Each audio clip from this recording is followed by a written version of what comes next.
Friends, आज की कहानी है अनुभव से सीख भाग 3। पिछले भाग में आपने पढ़ा, गीता बताती है, आंटी जी, मैं अपने देवर को अपना छोटा भाई समझती थी और मेरे ससुर तो बाबा है मेरे लिए। पता नहीं मैं कहाँ गंदे लोगों में फंस गई हूँ। मेरी सास और पति ने इतने गंदे काम के लिए हाँ कह दिया। मैंने मना किया तो कल पूरा दिन कुछ खाने को भी नहीं दिया। खूब मारा पीटा। वो तो शाम को ससुर जी ने काम से आकर उन्हें रोका, तब रुके, अब आगे। आज सुबह जैसे तैसे अपने पति को धकेल कर निकल आई हूँ। अब मैं उस नर्क में वापस नहीं जाऊंगी, मुझे बचा लो आप लोग। उसकी बातें सुनकर तो हम माँ बेटी के होश ही उड़ गए। कितना सहती हैं औरतें, न जाने कितनी औरतों के साथ ये सब होता रहता होगा, और सिवाय सहने के शायद उनके पास विकल्प भी नहीं होते होंगे। एक औरत में कमी सबको दिखाई देती है। हमारा सभ्य समाज औरत को बांझ कहने से पहले एक सेकंड नहीं सोचता। अगर पुरुष नपुंसक है तो उसकी कमी को कई तरीके से बताते हैं, जिससे वह आदमी सीधा नामर्द या नपुंसक सुनकर दुखी ना हो। तो क्या औरत को सीधा बांझ कहना ठीक है? पढ़े लिखे लोग इसको किसी और तरीके से कहने लगे हैं, पर आज भी बच्चा पैदा न हो पाने का कारण पहले औरत को ही बताया जाता है। इसलिए तो पहले औरतों को अपने सब टेस्ट करवाकर सबूत देना पड़ता है कि वो बांझ नहीं है। फिर भी अगर औरत बच्चा पैदा नहीं कर पाती किसी कमी के चलते, तो हमारे सभ्य समाज की हर वर्ग की औरत, जिनके घर की वो बहू होती है, सबके सामने उसकी कमी बताते हैं। इसके उलट जब घर का पुरुष नामर्द है तो बाहर किसी को भनक भी नहीं होने देना चाहते। हमारे समाज का दोहरा चरित्र है, जो औरत और आदमी के मापदंड अलग अलग लेकर चलता है। गीता की तकलीफ ने हमें झकझोर कर रख दिया। वो शाम को अपने घर नहीं जाना चाहती थी। माँ ने फोन करके उसकी माँ को बुलाया और समझाया, इसे कुछ दिन अपने पास रखो और उसके ससुराल वाले लेने आए तो मत भेजना। वो बोली कि मैं तो नहीं जाने दूंगी, पर इसके बाबा को कैसे समझाऊंगी, वो तो अपने दोस्त को मना नहीं कर पाएंगे। फिर भी मेरी कहाँ चलेगी। वो अपनी बेबसी बता रही थी। अरे तो क्या तुम इसके बाबा को पूरी बात नहीं बता सकती? सच्चाई पता चलने पर वो भी अपनी बेटी को भेजने से मना कर देंगे। तुम बात करके तो देख लो। माँ के जोर देने पर वो गीता के पापा से बात करने के लिए राजी हो गई, पर गीता का डर कायम था। उसने अपने घर भी जाने से मना कर दिया तो माँ ने समझाया, गीता तुम मेरे पास जब तक चाहो रह सकती हो, पर तुम घर से इस तरह आई हो तो वो तुम्हें ही गलत ठहराएंगे। फिर तेरा बाबा तेरी या तेरी अम्मा की बिल्कुल भी नहीं सुनेगा। तुम घर जाओ अम्मा के साथ में और बाबा से जाकर बात करो। अगर तेरा बाबा तेरा साथ न दे तो डरना मत, सीधा मेरे पास आ जाना, नहीं तो फोन कर देना, मैं तुझे लेने आ जाऊंगी। फिक्र मत करो, हम सब तेरे साथ में हैं। माँ की बात गीता को समझ में आ गई और वो अम्मा के साथ चली गई।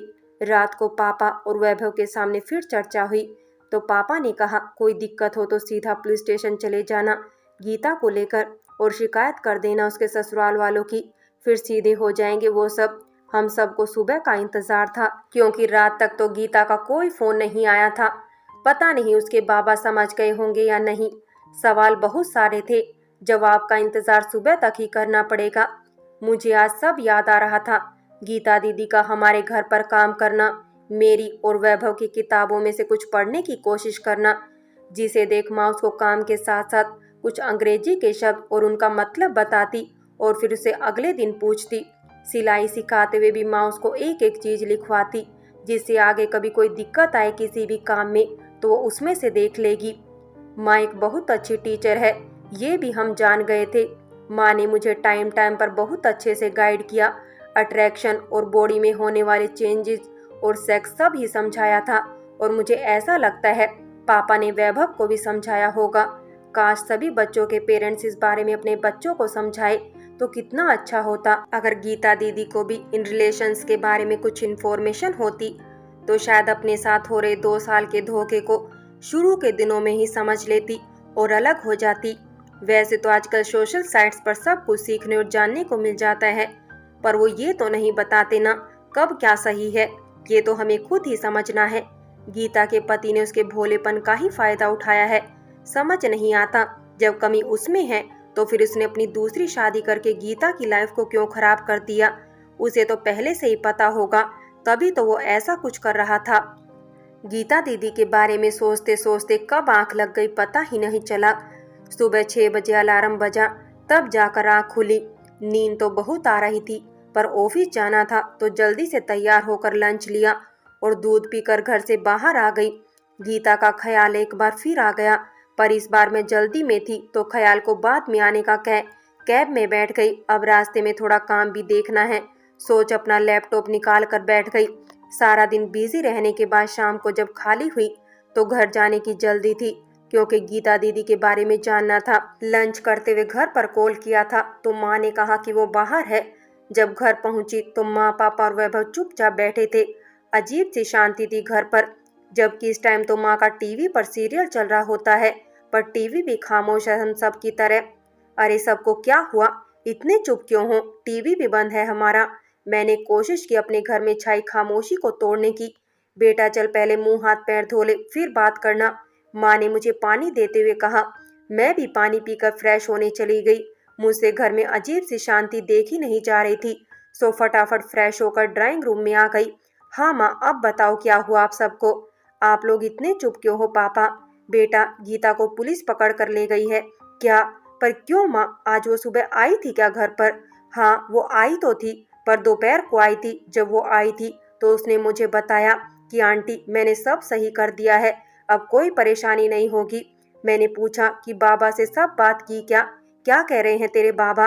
आंटी जी, अम्मा ने बाबा से सब बात की तो बाबा बोले कि वो मेरे ससुर और पति से बात करेंगे। अम्मा के कहने पर बाबा ने ससुर जी को मेरे पति के साथ सुबह हमारे घर आने को कहा, तो सास और देवर मेरे बारे में उल्टा सीधा बोलने लगे।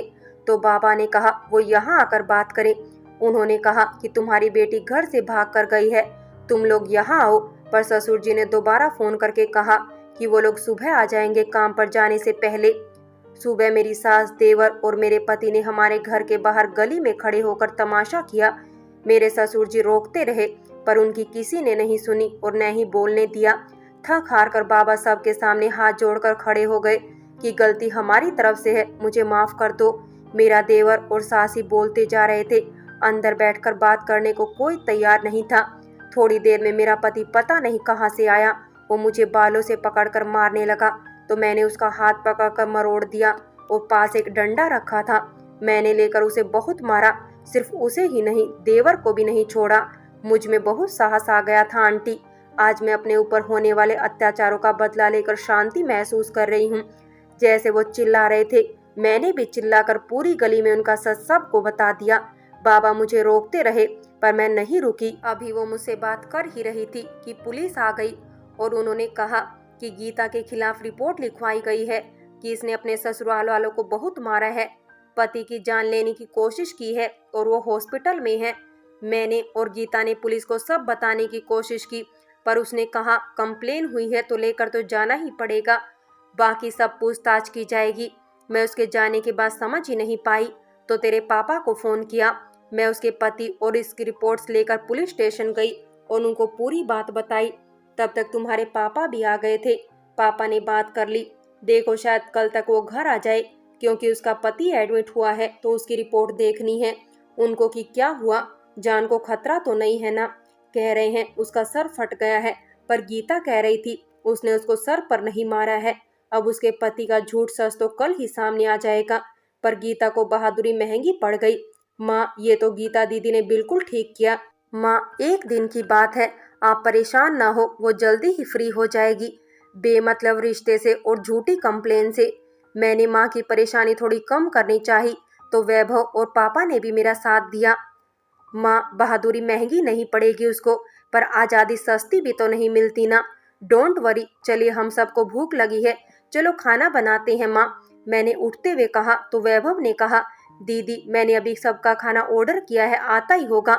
अगले दिन मैं और वैभव अपने अपने काम पर चले गए, पर माँ ने पापा को रोक लिया। वो चाहती थी कि गीता और उसके अम्मा बाबा खुद को अकेला समझकर घबरा ना जाए, क्योंकि मुसीबत में तो सब साथ वैसे ही छोड़ देते हैं, फिर ऊपर से गरीब हो तो, और उसे तो हर तरफ से झुकाया और डराया जाता है।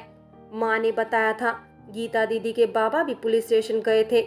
ऑफिस में लंच टाइम में माँ को फोन किया तो उन्होंने कहा कि गीता के पेरेंट्स आए थे, वो बहुत परेशान थे, तेरे पापा उनके साथ पुलिस स्टेशन गए हुए हैं।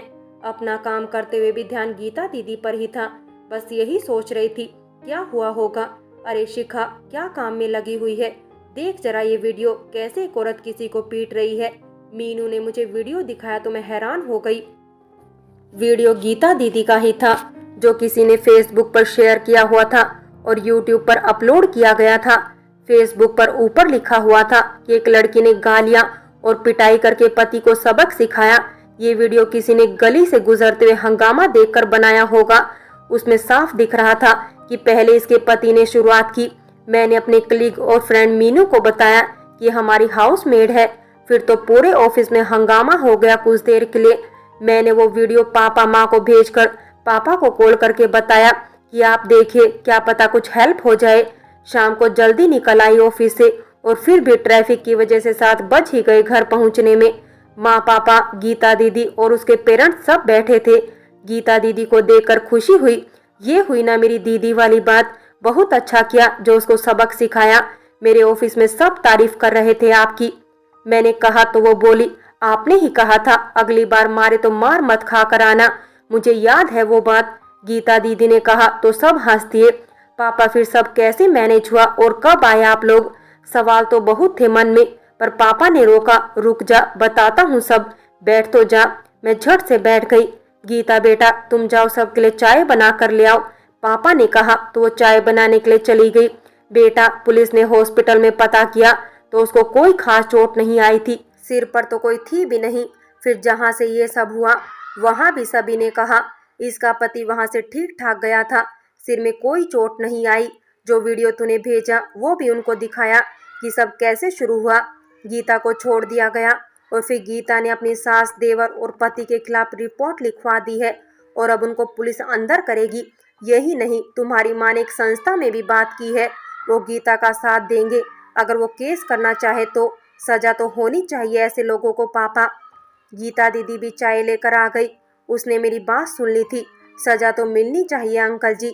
फिर मैं सोचती हूँ सास की उम्र हो गई है, देवर का बच्चा भी हुआ है, उस बच्चे की कोई गलती नहीं, बेकार में बाप का किया लड़का भुगतेगा। मुझे बस अपने पति से जल्दी तलाक चाहिए और कुछ नहीं। गीता बिल्कुल ठीक कह रही है। कानून की लड़ाई कितनी लंबी चले कोई पता नहीं। तब तक आधे से ज्यादा उम्र कोर्ट कचहरी के चक्कर लगाने में बिताना समझदारी नहीं। इससे अच्छा है तलाक लेकर अपनी लाइफ को शांति से जीना ज्यादा अच्छा है। माँ ने भी गीता की साइड ली। गीता के बाबा ने दुखी होकर कहा, वो सब तो ठीक है, पर तलाकशुदा बेटी को घर में रखकर बाकी बच्चों की शादी हम कैसे कर पाएंगे? आप लोग बड़े लोग हैं, सब संभाल सकते हैं, पर हम छोटे लोगों के समाज की सोच भी सीमित होती है। आपको गीता की चिंता करने की कोई जरूरत नहीं है। हमारा परिवार उसके साथ है, वो हमारे पास रहेगी जब तक वो चाहे। हम उसको कुछ काम भी सिखा देंगे जिससे उसको लोगों के घर पर काम करना न जाना पड़े। आप अपने बाकी बच्चों का भविष्य सोचिए। माँ ने उन्हें कहा तो वो चुप हो गए। उसकी अम्मा बहुत रो रही थी। गीता दीदी ने उन्हें चुप करा और कहा, जब मन हो आप सब लोग मुझे फ़ोन कर देना, मैं आ जाऊंगी, या आप लोग मुझसे मिलने आ जाना। पढ़ाई छोटों की चलती रहेगी ऐसे ही, ये मेरी जिम्मेदारी रहेगी और किसी की पढ़ाई छुड़वा कर काम पर नहीं लगाना। पुलिस ने सबको गिरफ्तार कर लिया। पापा ने उसके पति को समझाया कि तुम गीता को तलाक दे दो, मैं उसे कहूँगा कंप्लेन वापस लेने के लिए। 2-4 दिन की पिटाई से दोनों भाई बेहाल हो गए और उसकी सास बुरी तरह से डर गई थी। गीता के देवर और सास ने उसके पति को मना ही लिया। कुछ दिनों की भागदौड़ तो हुई, पर गीता दीदी और उसके पति का आपसी सहमति से तलाक हो गया। गीता दीदी में आत्मविश्वास आ गया था। अपनी लड़ाई खुद लड़कर और उसे जीतकर हमारे घर का काम और सिलाई का काम फिर से शुरू हो गया था। जिस बुटीक से कपड़े लाती थी सिलने के लिए, उससे बात करके कुछ डिजाइनर कपड़ों की कटिंग भी 2-3 घंटे में सीखने जाने लगी। उसके हाथों में परफेक्शन आती देख माँ बहुत खुश हो रही थी। अपने भाई बहन की मदद करने लगी थी वो, तो सब पढ़ाई कर पा रहे थे। जब गीता दीदी को पता चला कि माँ पापा अब मेरी शादी के लिए लड़का ढूंढ रहे थे, तो उसने माँ को कहा, आंटी जी आप लड़के को और उसके परिवार को तो जांचो परखो ही, साथ ही आप लड़के के सभी प्रकार के टेस्ट करवा लेना। अब कुंडली की जगह डॉक्टरी रिपोर्ट्स का मिलना ज़्यादा ज़रूरी है। कम पढ़ी लिखी लड़की जिसे दुनियादारी की खबर नहीं थी, वो इतना कुछ समझ गई थी कि माँ और मैं हैरान हो गए। शायद वो अपने अनुभव से सीख गई थी। हम पढ़े लिखे लोगों के दिमाग में ये बात नहीं आई थी। गीता तूने बिल्कुल ठीक कहा बेटा, अब हमें समय के साथ बदलना चाहिए और कुंडली मिलान के साथ हेल्थ रिपोर्ट का भी मिलान कराना चाहिए। फ्रेंड्स, अनुभव से सीख कहानी यही समाप्त होती है। और अगर कहानी अच्छी लगी हो तो लाइक करें, शेयर करें और प्यार भरी कहानी चैनल को सब्सक्राइब करें।